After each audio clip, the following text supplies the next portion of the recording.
नमस्कार मित्रों, एक कलाकार की यात्रा कार्यक्रम में आपका बहुत-बहुत स्वागत है।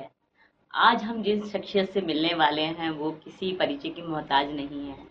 A very very senior artist Yusuf ji, जो कि भोपाल से हैं, हम सब जानते हैं।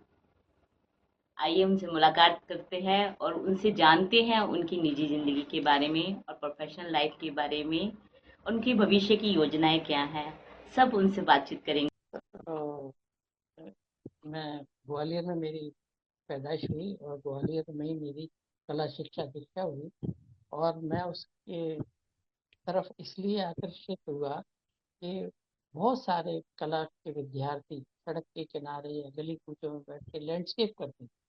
तो मुझे बहुत अच्छा लगता था, देखता था कि वो बना रहे हैं, कैसे बना रहे हैं। तो मेरा भी मन हुआ कि मैं उसमें एडमिशन लूँ। तो हाई हाई सेकेंडरी पास करके 11वीं पास करके उसमें एडमिशन मिल जाता था। तो उसमें फाइन आर्ट्स कॉलेज में मैंने एडमिशन लिया और वहाँ पे मैंने कला शिक्षा मेरी प्रारंभ हो गई। और उसमें करने के बाद जो है अ, मैंने स्कॉलरशिप मुझे मिली उसमें पढ़ाई पढ़ने की। तो मुझे और उत्साह आया और ऊर्जा भी आई करने की। जब मैं ये कर चुका तो मध्य प्रदेश कला परिषद ने गढ़ी स्टूडियो में मुझे भेजा। उस वक्त जी। गढ़ी स्टूडियो बना ही बना था स्टूडेंट्स के लिए, कुछ हम्म। फाइनेंशियल असिस्टेंस दे के। तो वहाँ पे मैंने 3 महीने से ज़्यादा, करीब 6-7 महीने मैंने काम किया। और वहाँ पे मैंने ग्राफिक स्टूडियो ज्वाइन करके वो सब सीखा, एचिंग वेचिंग, क्योंकि मध्य प्रदेश में एक ग्राफिक और सेरेमिक दोनों ही नहीं, मतलब प्रिंट मेकिंग के नाम पे लिनोकट और वुड कट कॉलेज में थे, इससे ज़्यादा कुछ नहीं। तो वो मशीनें वहाँ देख के और इक्विपमेंट देख के तो बड़ा अच्छा लगा मेरे को उसको ज्वाइन करने। और जोगलेकर साहब के जो लिथोग्राफी सिखाते थे और जी। पी देवराज ने एचिंग सिखाया मुझे। तो ये इन दोनों के संपर्क में आके मैं ग्राफिक के लिए मेरा बड़ा मन करने लगा।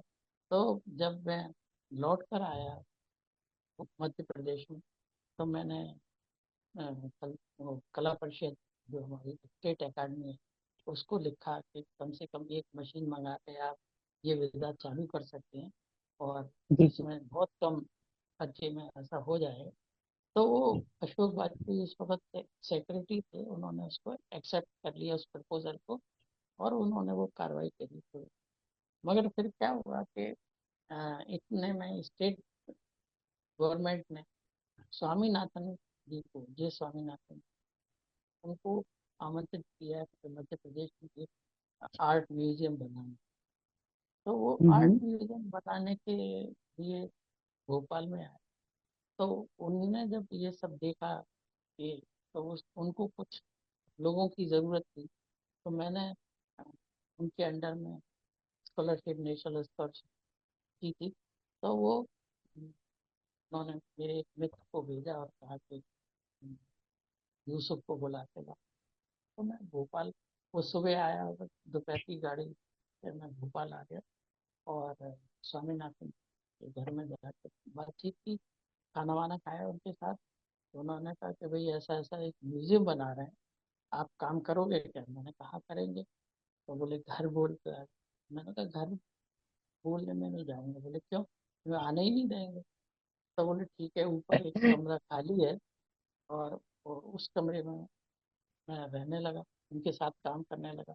रोज़ जो म्यूजियम के लिए चीज़ें ज़रूरी होती थी और ज़मीन और दूसरी चीज़ें उन संग्रह करने का भी था। तो उसमें बुक और ट्रैवल का भी संग्रह होना चाहिए, जो कंटेम्प्रेरी आर्ट का संग्रह है वो वैसे ही बुक और ट्रैवल का भी होना। तो एक ये बहुत नया चीज़ थी मेरे लिए, क्योंकि हमने जो पढ़ा था वो थोड़ा सा पढ़ा था, जिसमें बुक और ट्रैवल का बहुत अ, हल्की सी जानकारी थी। मगर स्वामीनाथन के साथ रह के वो सब बहुत ज़्यादा हमें समझ में आया और हम फील्ड में गए, कलेक्शन कर किया। और इस तरह से हम्म। भारत भवन के लिए हमने बहुत सारा कलेक्शन किया। और एक बुक ऑन ट्रैवल का म्यूजियम भी बनाया कंटेम्प्रेरी आर्ट के साथ साथ। फिर ये था कि जब ये म्यूजियम बन गया है तो इसमें कुछ एक्टिविटी तो होना चाहिए, कुछ अ, ऐसे हम्म।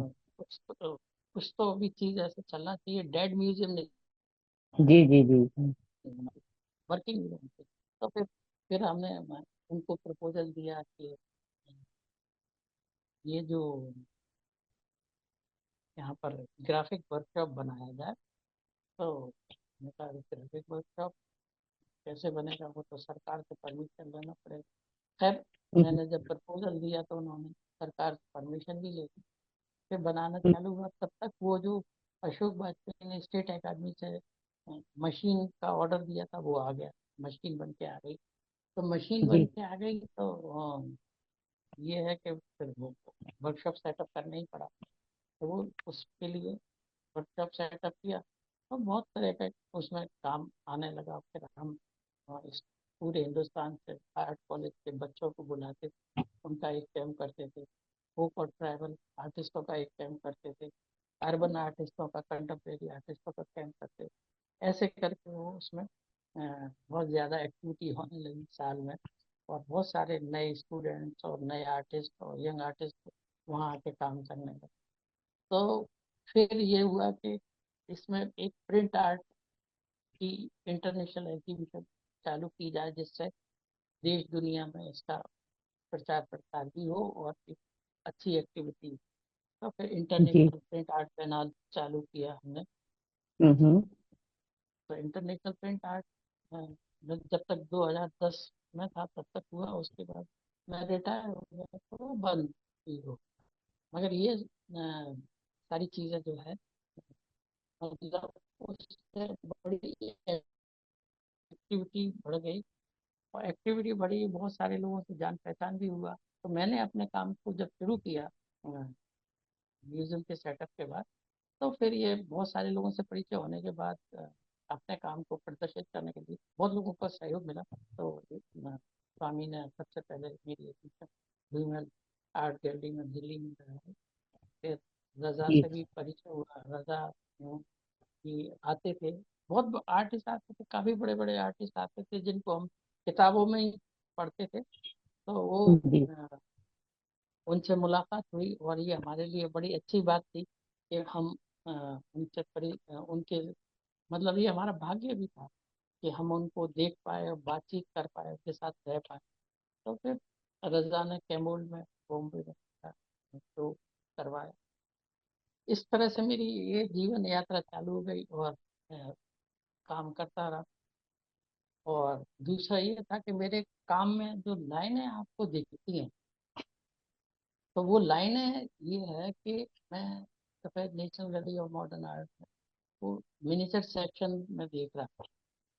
जी। मिनिएचर सेक्शन में जो चित्र लगे थे मिनिएचर के, उसमें ऊपर लिखा था कि ये चित्र लिखा फला फलाने, किसी का नाम याद मुझे याद नहीं है, मगर उसका नाम लिखा था हम्म कि चित्र लिखा उसने। तो ये पहली बार मुझे लगा, जब मैं पढ़ता था तभी मैंने वो देखा था।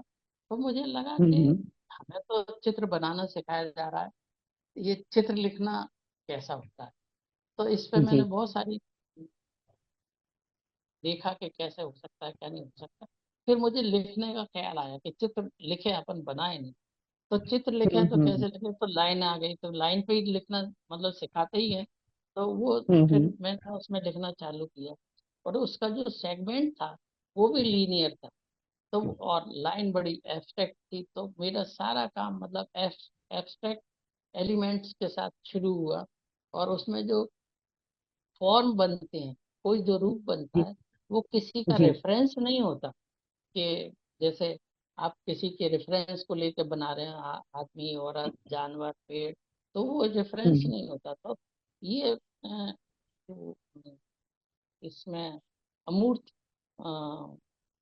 जो बात थी वो ये थी कि ये जी रेफरेंस नहीं है।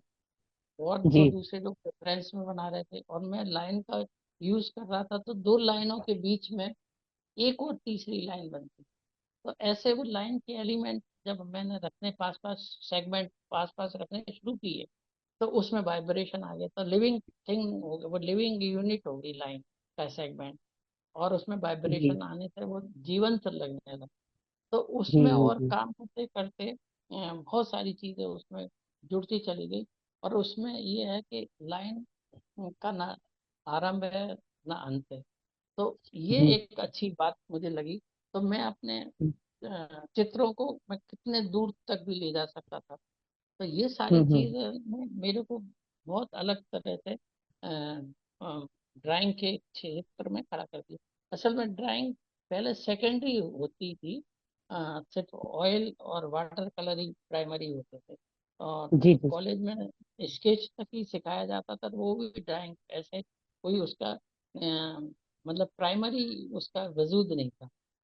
तो जी जब मेरे को टर्की अवार्ड मिला, इंटरनेशनल टर्की अवार्ड बायनाल का, तो तब हम्म उसके बाद ललित कला एकेडमी ने ड्राइंग को प्राइमरी उसमें ग्राफिक उसमें शामिल किया। नहीं, तब तक ये सेकेंडरी मीडियम ही होता था। और चूंकि कोई और करता नहीं था, तो मैं हमेशा ड्राइंग करने से मेरा एक उसमें स्थान बनता चला गया और बहुत लोग उसको अप्रिशिएट करने लगे। तो ड्राइंग मेरे इसमें लाइन का जो महत्व है वो ये है कि लाइन प्राइमरी ही रहती है, सेकेंडरी नहीं होती। दूसरे लोग जो लाइन जी का यूज करते हैं, तो जैसे मान जी लो वो कप बना रहे हैं, तो कप बनाते हुए जब लाइन फिनिश करेंगे तो कप प्राइमरी हो जाएगा, लाइन सेकेंडरी हो जाएगी। और मेरे इसमें सिर्फ लाइन लाइन ही रहती है, प्राइमरी ही रहती है। तो ये एक जी ऐसा क्वालिटी उसमें आ गई थी जो सबसे हम्म अलग मुझे खड़ा करती थी। तो इस जी तरह से मेरी ये जर्नी चालू हुई और अभी तक जारी है। और बहुत जगह हम शो कर चुके हैं, जिसमें विदेश भी है, फ्रांस भी है, जापान हम्म भी है ना। और ये हाँ, और अभी नाम नहीं लिया था। मतलब बहुत सारी कंट्रीज में आप वो गए हैं, वो तो बहुत हम देखते ही रहते हैं। फेसबुक पे भी देखते हैं, और भी माध्यम से, मीडिया के माध्यम से भी हम देखते ही रहते हैं। सर, आपके बहुत सारे स्टूडेंट्स हैं, और जी। एक तो गुरु होता है पैसे से, मतलब स्टूडेंट उनके पास चले गए, लेकिन जो आपके स्टूडेंट हैं जिनसे आज तक मैंने मुलाकात की है, बातचीत की है, वो लोग आपसे दिल से जुड़े हुए हैं, मतलब दे रिस्पेक्ट यू लॉट। तो एक मुझे लगता है कि एक अच्छे गुरु का जीवन में होना बहुत बहुत ब्लेसिंग्स होती हैं, कि एक अच्छा गुरु आपके जीवन में आया है। वो जैसे आपकी लाइन अनंत है, ऐसे उनकी रोशनी भी अनंत होती है, हमको प्रकाशमय कर देती है। तो आप कुछ अपने स्टूडेंट्स के बारे में बताएं। असल में क्या था कि मेरे जो गुरु थे स्वामीनाथन, और भी जो जी दूसरे लोग थे जिनसे मैंने लिया, रजा मंजीत, जी राम कुमार, अकबर पदम, इन लोगों ने मुझे बड़ा सहयोग किया। तो जी ये था कि उन्होंने कोई मुझसे पैसे तो लिए नहीं थे, वो जी जी वैसे ही मदद करते थे। तो अगर मेरे जी। को उनका ऋण चुकाना है मेरे गुरुओं का, तो मैं क्या बात है। मैं भी जो है मैं पैसे कैसे ले सकता हूँ। तो मैं किसी से बिल्कुल पैसे बिल्कुल। नहीं लेता। तो जितने जी भी जी बच्चे आते थे ग्राफिक वर्कशॉप में, भारत भवन में काम करने, तो उनको हर तरह की जी मदद मैं हमेशा देता रहता था। और उनको बताता भी रहता था कि कैसे काम करें, कैसे आगे बढ़ें। तो इस वजह से जो है लोग पसंद करने लगे। बल्कि मेरा तो उद्देश्य यही था कि मैं, बहुत सारे लोग मुझे ऑफर भी करते थे पैसा ले ले, मैं मना कर देता जी हूँ कि पैसा नहीं, जी जी क्योंकि मेरे गुरुओं ने मुझसे पैसा नहीं लिया तो मैं उनका ऋण कैसे चुकाऊंगा। तो मैं तुमको ऐसे ही फ्री जी में बताऊंगा तो उनका ऋण चुक जाए। तो इस वजह जी की जी वजह से बहुत सारे लोग जुड़ते चले गए और उनको हर तरह की आर्थिक और सामान सामग्री की भी मदद, और दूसरी मदद जी खाने पीने की। कई जी बार जी बच्चे आ जाते थे, खाने को भी पैसे नहीं होते थे, घर से नहीं आए हैं, क्या करें। जी जी तो इस तरह जी का जो थोड़ी बहुत मदद हो सकती थी वो मैंने की। इसलिए वो लोग जी इतने जुड़े हुए हैं। और मुझे अच्छा लगता है कि अब वो सब के सब अपने पैरों पे खड़े हो गए और अच्छी जगह पर है। और जब कभी जी कुछ खरीदते हैं, कार खरीद ली, फ्लैट खरीद लिया, तो फोन करके बताते जी हैं, तो मुझे बहुत खुशी होती है कि वो दिन रात तरक्की कर रहे हैं और आगे बढ़ रहे हैं जी जी और बहुत अच्छी जगहों पर पहुंच भी गए। तो जिधर जाता हूँ उधर वो आ ही जाते हैं, भीड़ सी लग जाती है। तो ये जो 27 साल मैंने बाहर उनमें ये काम तो किया, ये तो तो बहुत उसका बहुत परिणाम। बड़ा धन संपदा है आपकी, कि आपने इतने सारे लोगों की ब्लेसिंग्स इकट्ठी की हुई हैं अपने गुरुओं के आशीर्वाद से। और सर मतलब जो आपकी आपका काम है वो एक बहुत ही जी सरल सरल दिखता है। वो बिल्कुल आपकी छवि है उसमें। जितनी सरलता आपके पर्सनैलिटी में है वो ही आर्टिस्ट के पेंटिंग में नजर आती है कि इन ये खुद आर्टिस्ट क्या है, ऐसा मेरे को लगता है। ज्यादा ज्ञान तो नहीं है, आप मुझे बताइए इसके बारे में। नहीं, ये असल में मेरा जो काम है बड़ा मिनिमल है। बहुत ज्यादा बात जी करने वाला काम नहीं है कि बहुत ज्यादा बात जी कर रहे हैं। तो जी जी क्योंकि मेरे को भी बात करने की ज्यादा आदत नहीं है, तो जी जी मैं भी कम ही बोलता हूँ। और अपने पेंटिंग में भी मैं बहुत मिनिमल रखता हूँ चीजें, मतलब जी। जिससे जो है बहुत वोकल भी नहीं है, बड़ी हम्म साइलेंटली भी है। तो हम्म। वो मेरे स्वभाव में जो शामिल है, खामोशी उस तरह की, तो वो सब उसमें आ जाती है। तो ये तो अच्छी बात है कि वो मेरे को रिफ्लेक्ट कर रही हैं और वो आप समझ रहे हैं कि मैं जैसा हूँ जी वैसी मेरी पेंटिंग। ये बहुत जी। बहुत अच्छी अब बात। मैं उसको खामोशी नहीं कहूंगी सर, जो आप उसको खामोशी कह रहे हैं, मैं उसको सरलता कहती हूँ। क्योंकि नहीं, एक वो व्यक्ति सरलता है। हाँ। जी एक जी। व्यक्ति कितनी अच्छी बड़ी ऊंचाई पे पहुंच जाए, अगर वो सरल व्यक्तित्व नहीं है तो उसकी ऊंचाई बेकार है। तो वो सरलता बनाए रखना ऊंचाई के साथ बहुत बहुत बड़ी बात होती है अपने आप में। और नहीं, वो आप सही आपके कह रहे स्वभाव में भी नजर आती है और आपकी पर्सनैलिटी में भी नजर आती है। और हम ही अब से 12 साल से जुड़े हुए हैं हैं। जी जी। दूसरों की तो बात ही छोड़िए। वो तो तो जब पहले हमने आपको आप। पहली बार देखा था तो आपके बारे में बहुत सुना था, लेकिन आपके हाँ, सरल स्वभाव को देखकर मतलब एक जुड़ाव अपने आप में महसूस हो गया कि नहीं नहीं, इनके साथ हमेशा आप भी जब भी दिल्ली आते हैं तो मैं चाहे कहीं जाऊं ना जाऊं, मैं आपके पास जरूर पहुंच जाती हूँ। जी, ये मुझे मालूम है कि आप निस्वार्थ जुड़ी रही हैं, और इतने साल से 12 साल का एक रिश्ता बना हुआ है। और जी जी बड़ा मीठा मीठा रिश्ता है। मुझे भी जी अच्छा जी लगता है, आप जब भी मिलती हैं। और ये आपने जो शुरू भी किया है ये काम, तो उससे जी और मज़ा आ गया कि कम से कम आप किसी ना किसी तरह से आर्ट फील्ड से जुड़ी हुई हैं, काम भी कर जी रही हैं। ये जी ये बड़ा महत्वपूर्ण काम है ये, जो आप कर रही जी हैं। इससे जो जी आगे बात बनेगी वो हिस्ट्री में भी शामिल हो सकती है, और बहुत जी कुछ जी। इससे निकल कर आएगा।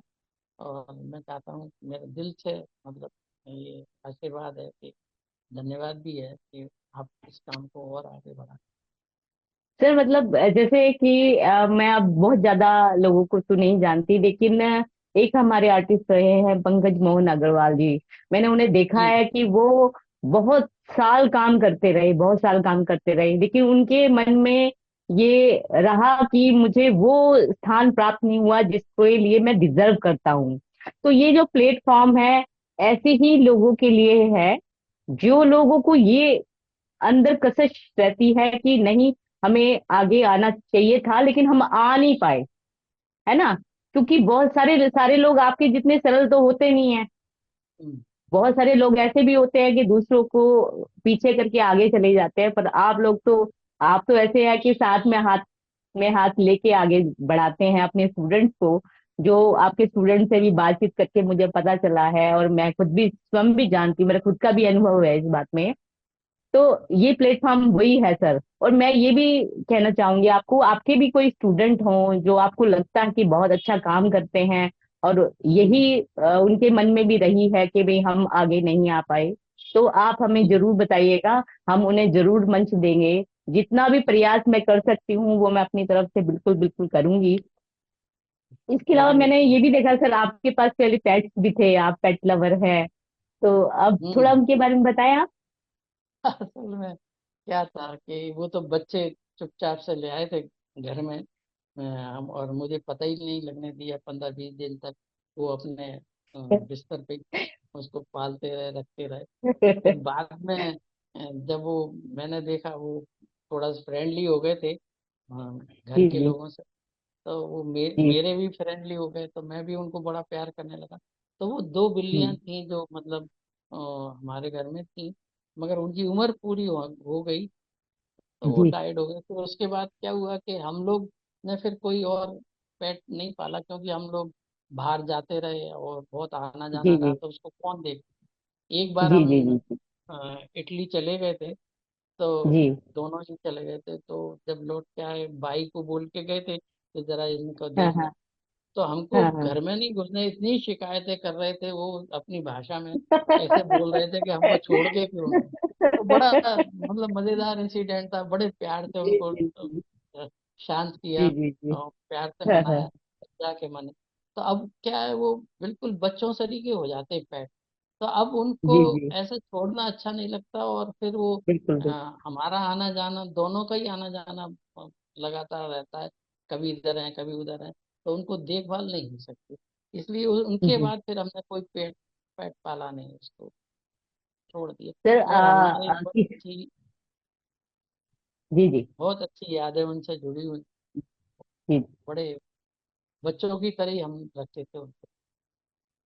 सर आप कला के लिए क्या कर रहे हो, समाज के लिए क्या कर रहे हैं, ये तो हम देख ही रहे हैं। आप थोड़ा अपने परिवार के बारे में भी हमें बताइए, ताकि जो क्यूरियोसिटी लोगों को रहती है कि निजी जिंदगी में आप कैसे हैं, थोड़ा उसके बारे में बताएं। निजी जिंदगी में मतलब मेरी जो शादी हुई वो यूपी के गांव से। मेरी पत्नी बिलोंग करती है, वो ग्रेजुएट थी आर्ट कॉमर्स, आर्ट कॉमर्स में। जी जी तो कलाकार तो कोई ज़्यादा गांव में, तो आप जानते हैं कि अगर जी जी स्कूल कॉलेज भी जाना है तो कोई ना कोई छोड़ के आएगा फिर लेके आएगा। तो इस जी तरह जी का जी माहौल था। तो उनसे शादी हुई तो फिर हमने बताया कि भाई हम तो ये काम करते हैं। इसके बारे में कोई नहीं जानता था, आर्ट के बारे में। उनके बीच जी में कि ये भी कोई फील्ड है, इसमें भी कुछ हो जी सकता है। फिर जी भी मतलब उनको जब समझाया कि भाई हम ऐसा काम कर रहे हैं, तो उन्होंने ठीक है मैं घर देखूंगी और आप बाहर देखें। तो जी जी ऐसे हमारा जी समझौता हो गया कि घर उनको देखना है, बाहर हमको देख। फिर जी जी हमारे जी दो बच्चे हुए, पहले लड़की हुई और फिर जी जी 7 साल बाद लड़का हुआ। तो अभी दोनों कतर में हैं और वहाँ जी बिजनेस करते हैं। जी मेरे दामाद भी वहाँ बिजनेस करते हैं। तो वो जी सारा लोग सब सेटिल हैं। अब हम दोनों ही अकेले रह गए। और क्योंकि ये मेरा, मैं ऑफिस भी जाता था, तो मैं इनको जी कुछ कुछ काम दे के जाता था। तो ये मेरा जी काम भी करती थी कैनवास पे। तो फिर इनको थोड़ा इंटरेस्ट जागा, तो फिर उन्होंने खुद भी काम करना शुरू किया। अब वो खुद भी अच्छा काम देखिए। करती हैं। हाँ, जी जी जी तो जी। ये देखो, उनके ये दो, यही जानकारी है सर जो आपके मुख से हमें पता चल रही है कि मैम भी काम करती हैं। हाँ, उनके 2 शो हुए बम्बई में। एक अच्छा। सोलो शो हुआ, 2 शो हुआ। फिर और जी भी जी विदेशों से आमंत्रण मिला वर्कशॉप में जाने का। इजिप्ट में जी गई, रशिया में गई, ऐसे जी जी। स्वीडन में गई, ऐसे 3-4 देशों में गई। तो सब देखा उन्होंने सारा। तो ये हम्म। सारी अब ये है कि वो अपना काम करती हैं, मैं अपने स्टूडियो में काम करता हूँ। वो उधर घर में उन्होंने अपना बना रखा है स्टूडियो। तो इस तरह से हम लोगों का परिवार है जो अपने अपने जी काम जी में लगा हुआ है। जी जी जी। धन्यवाद सर, बहुत बहुत धन्यवाद। आपने जो भी हमें जानकारी दी हमें बहुत अच्छी लगी, आपसे बातचीत करके बहुत अच्छा लगा। और कुछ आप अपने भविष्य के बारे में बताएं, आप भविष्य में क्या करना चाहते हैं। कोई मंच या कोई ऐसी इच्छा जो आपको लगता है कि हाँ वहां पे जाना अभी है बाकी, उसके बारे में बताएं। भविष्य में तो अभी ये अगस्त में मेरा कोलकाता में वन मैन शो है, आकृति जी में। जी तो जी उसकी तैयारी चल रही है सारी, है ना। जी तो जी। उसी शो में लगे हैं अभी, हैं 2-3 महीने। तो जितना तैयार हो हाँ। जाए ठीक। तो कुछ मैंने किया है, आप देख सकते हैं। जो जो ये करती हैं कुछ, अच्छा अब। जी जी जी जी जी। हम्म।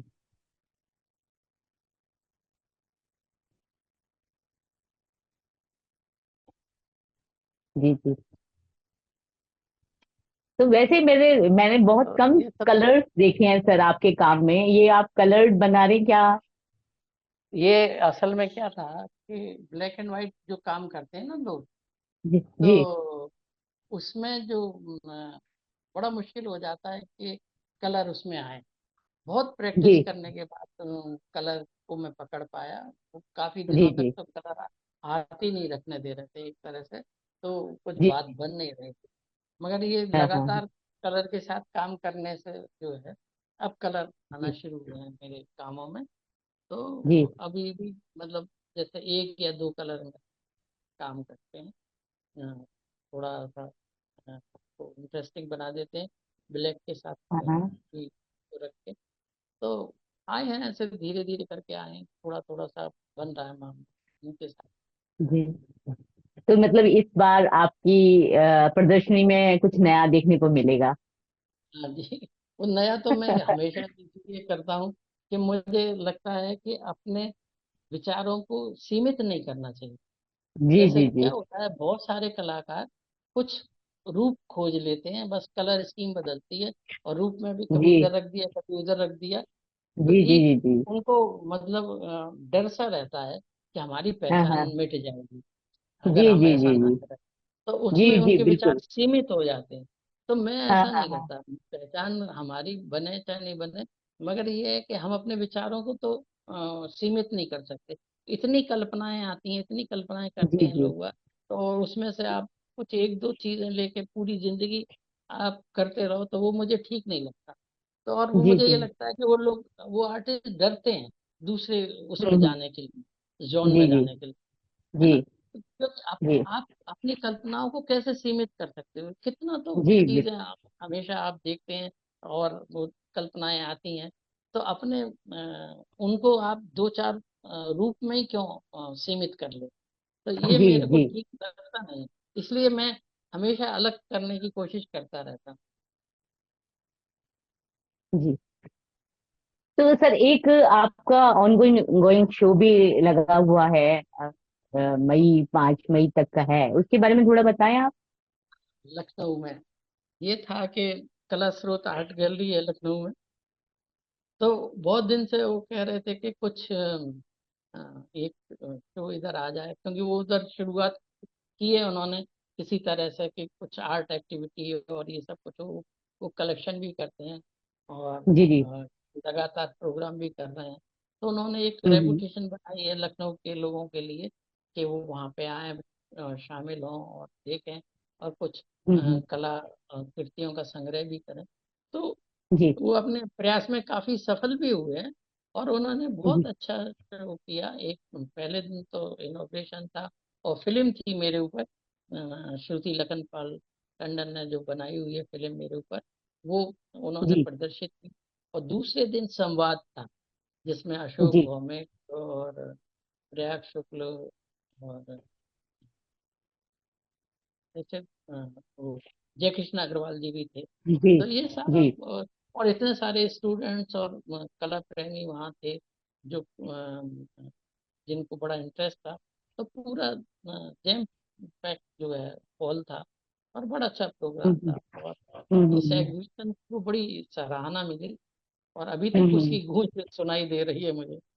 लोग कह रहे हैं कि हाँ बड़ा हाँ। अच्छा है। हमने हमने भी देखा सर, बहुत सारे पेपर्स में भी आया है, और बहुत सारी झलकियां मुझे भी देखने को मिली। तो मुझे बहुत अच्छा जी लगा कि इतनी गैदरिंग, इतने लोग आपके बारे में बोल रहे थे वहां पे। तो बहुत अच्छा जी लगा। सर हम ये कोशिश करेंगे भविष्य में जी कि हमें कोई ऐसा स्थान प्राप्त हो जाए सरकार से कि जहाँ पे वो आर्टिस्ट अपने काम लगा सकें जो गैलरीज के पैसे नहीं दे सकते। हाँ तो मुझे पूरी पूरी उम्मीद है कि इस मिशन में आप हमारा साथ देंगे, सहयोग करेंगे, ताकि हम उस स्थान को प्राप्त कर सके और आर्टिस्ट वहां आए, अपना काम लगाएं। वो ये जो बोझ होता है ना कि पेंटिंग उठा उठा के आर्टिस्ट इतना पैसा खर्च करते हैं, और आपको पता ही है आर्थिक स्थिति सबकी तो इतनी अच्छी नहीं होती। तो हाँ ये हाँ जी जी बहुत बहुत बड़ा चैलेंज है आर्टिस्ट बने रहना भी। तो जी अगर एक ऐसा स्थान हो, जैसे कि मुंबई में है आर्ट फ्ली मार्केट है, अब तो खैर वो भी बहुत हम्म, ज्यादा हाइप पे चली गई है, बट ऐसा स्थान जी दिल्ली में कोई भी नहीं है जहाँ पे आर्टिस्ट आके अपना काम लगा सके। तो ऐसा कुछ करने का हमारी जी जी इच्छा है, और आपका सहयोग प्राप्त होगा, ये पूरी पूरी उम्मीद है हमें। बिल्कुल बिल्कुल होगा। वो तो हम आपके साथ हैं जब से, तो आप फिक्र मत करिए, जब भी जैसी आपको हमारी ज़रूरत हो, आवश्यकता हो, ज़रूर हम आपका साथ खड़े ही रहेंगे, बिल्कुल कंधे से कंधा मिला के। आप जरूर करिए, अच्छा जी। विचार है और अच्छा एक आपका उद्देश्य है, ज़रूर पूरा होगा, मेरी तो सर शुभकामनाएं। कोई आर्टिस्ट आर्टिस्ट को आप कुछ कहना चाहेंगे कि वो इंटरनेशनल मार्केट में किस तरह से वो अपनी पहचान बना सकते हैं, क्या वो अपने काम के साथ करें कि एक मतलब कोई विधा या कोई ऐसा स्टाइल या कुछ ऐसा करें जिससे वो इंटरनेशनल मार्केट में अपनी पहचान बना पाए हिंदू एज ए इंडियन। देखिए, ये तो ऐसा होता है कि लगातार काम करते रहना चाहिए। लगातार जी। काम करेंगे तो जरूर आपको वो चांस मिलेगा ही मिलेगा। कोई भी ऐसी हम्म। चीज नहीं है जो लगातार काम करते हैं तो रिकॉग्नाइजेशन नहीं। और जब लगातार काम करते हैं तो आपके काम में भी एक निखार आता जाता है। तो मेरा ख्याल, मेहनत करें और ये मत सोचें कि क्या होगा क्या नहीं। क्योंकि अगर मान लीजिए आप में, आपके काम में कुछ बात बन गई है तो लोग खुद ही आके जी जुड़े। मेरे जी मेरे जी। मैंने भी कोई ऐसा प्रयास नहीं किया, मगर खुद लोग जुड़ते चले गए तो रास्ते बनते हाँ चले गए। तो मैं चाहता हाँ हूँ हाँ कि हाँ। काफी मेहनत से काम करें, जरूर रास्ता आपका बने। सर आपसे बात करके बहुत बहुत अच्छा लगा, आपका आशीर्वाद हमें मिला। और मुझे पूरी उम्मीद है कि हम दोबारा से भी किसी प्रोग्राम में आपके सहयोग से आगे बढ़ेंगे। तब तक के लिए नमस्कार सर। धन्यवाद हनीशा, बहुत। थैंक यू सर, थैंक तो आज हमने बातचीत की यूसुफ सर से। बहुत अच्छी बातचीत हुई, बहुत गहराई में उन्होंने हमें बताया किस तरह से उन्होंने अपनी ये यात्रा को शुरू किया और आगे ले गए। नए कलाकारों के लिए भी उन्होंने संदेश दिया है कि वो अपने काम के साथ क्या करें और क्या परिवर्तन अपने काम में लाएं कि वो भी एक अच्छे स्थान को प्राप्त कर सके। इसके अलावा कोई भी मेरा मित्र, आर्टिस्ट फ्रेंड अगर इस मंच पे आना चाहता है तो वो हमसे संपर्क कर सकता है 9289305257 पर। हम उनसे, अगर उनके काम में दम है, उनका काम अच्छा है और वो कुछ करना भी चाहते हैं, तो हम उन्हें ज़रूर इस कार्यक्रम में शामिल करेंगे। तब तक के लिए बहुत बहुत धन्यवाद।